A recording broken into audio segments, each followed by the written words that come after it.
There is a degree of irony that Mahir Mike Isho publishes a magazine called Freedom. Born in Baghdad, Isho was an activist college student who had to flee Iraq in 1993, accused wrongly, he says, of bringing anti-Saddam Hussein leaflets onto campus. Few people were suspected of bringing them on campus. Apparently, my name was one of those people. Isho fled to northern Iraq, crossed into Turkey on foot, and received financial help from an uncle in the U.S. to fly to Athens, Greece, where he applied for political asylum with the United Nations. Finally, in 1995, he moved to Canada. Isho got his wife out of Iraq, and they eventually became permanent residents in the area of Toledo, Ohio. These are pictures of a family vacation in Disneyland. Isho returned to his native country, working as a translator for the U.S. military in Fallujah, in the Al-Anbar province, during the violent year of 2004. We used to hear about Anbar every day, a few times a day, because there were a lot of killing and a lot of explosions going on and a lot of people being killed. In 2006, Isho was put in charge of Freedom magazine, whose target audience was the people of the Al-Anbar province. Freedom magazine was a project that was put together for to educate the Iraqis. Back then in 05-06, there was no journalism in Anbar. It was too dangerous for anybody to work in this journalism field.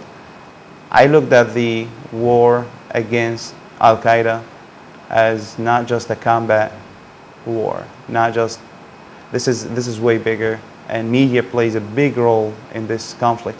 Isho, who is currently the Arabic spokesman and works for the Public Affairs Office for Multinational Force West, wanted the magazine to be a source of news and information for the people of Anbar.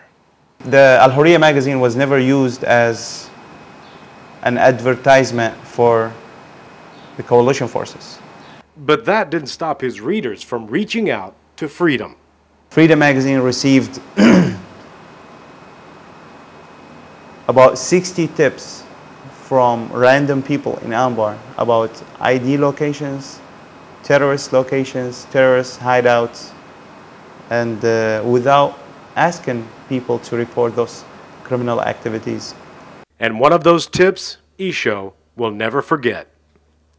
A tip that was sent to the Freedom magazine's email address helped freeing 6 hostages in Habaniya and arresting 3 Al-Qaeda members. Freedom magazine, or Al-Hurriya in Arabic, was funded by the U.S. military. The recommendation was to stop printing it and just keep it as an internet magazine. Things are calmer in Al-Anbar today, and that means the Iraqi media can safely tell the stories of their own people. But they are not alone. There aren't any media outlets worldwide that are not represented in Anbar. France press is here, German news agency is here, the Chinese news agency is here in Anbar. They have representative and stringers. Meanwhile, Isho hopes that Al-Hurriya, Freedom, will stay for the Iraqis long after U.S. and coalition forces leave. For MNF West, Iraq, I'm Randy Garci.